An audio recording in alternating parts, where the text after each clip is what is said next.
बिस्मिल्लाहिर्रहमानिर्रहीम इय्याका नअबुदु व इय्याका नस्तईन। मेरे पाकिस्तानियों, जब तक ये पैगाम आप तक पहुँचेगा मुझे ये अरेस्ट कर चुके होंगे और मैं जेल में होऊंगा।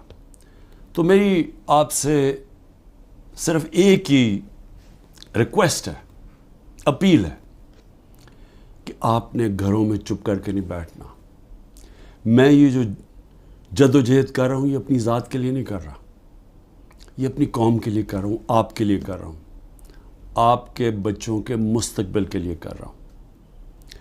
अगर आप अपने हकूक़ के लिए नहीं खड़े होंगे आप ग़ुलामों की ज़िंदगी गुजारेंगे, और ग़ुलामों की कोई ज़िंदगी नहीं होती। ग़ुलाम ऐसे होते हैं जैसे चूंटियाँ ज़मीन पे होती हैं, उनके ऊपर परवाज़ नहीं होती। और ये बड़ी ख्वाब का नाम था पाकिस्तान, नारा था ला इलाहा इल्लल्लाह। पाकिस्तान का मतलब क्या कि हम कोई इंसान के सामने नहीं झुकते। ला इलाहा इल्लल्लाह इंसान की ग़ुलामी से हमें आज़ाद करता है।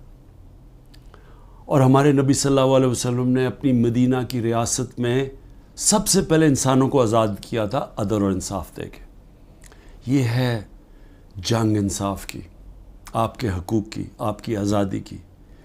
और कभी भी याद रखें, कोई आज़ादी प्लेट में रख के नहीं देता।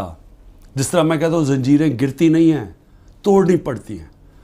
पुरअमन एहतजाज आपने करते रहना है जब तक कि आपको आपका हक नहीं मिलता।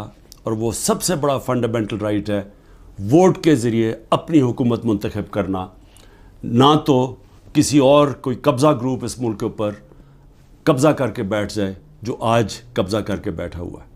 शुक्रिया।